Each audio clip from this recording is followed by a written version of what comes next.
So we're getting into solving quadratics using square roots, and that is why we have been practicing simplifying square roots. So eventually our goal will be to solve something in vertex form using square roots, but we're going to get there. So first we have to investigate solving square root equations. So if we look at the equation x squared equals 4, what it's asking is what two numbers can multiply by themselves to equal 4.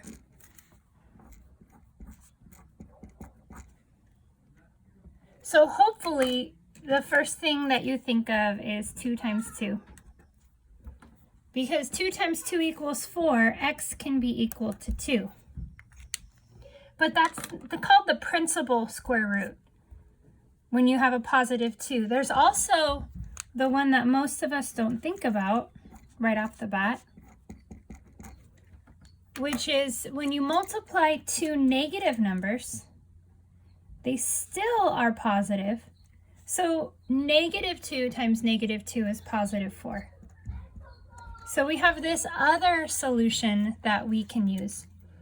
And this seems confusing that you could have two answers, but when you think about this equation, x squared equals 4, and we want to think of it visually, so I'm going to subtract 4 from both sides. What I have here is a parabola with a y-intercept of negative 4. So I can go down to 4. And if I were to graph that, you would see that not only does our parabola intercept at 2, it also has an x-intercept at negative 2. So it makes sense that our two possible solutions would be positive 2 and negative 2. And you'll find that there's this rule called the fundamental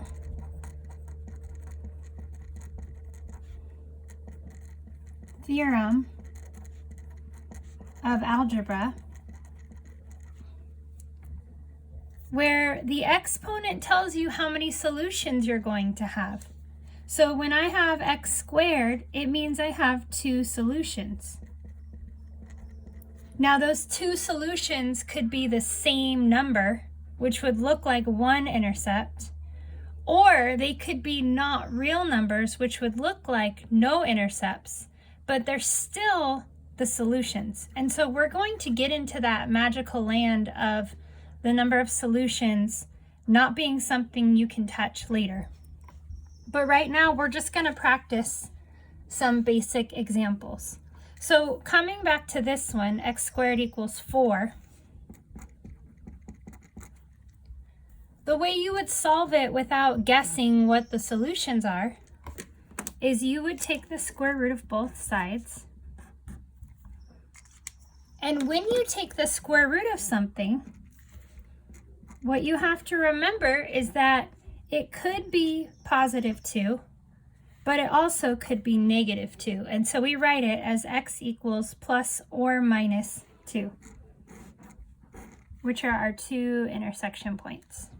So we're going to do more of those to get an idea of how to solve these.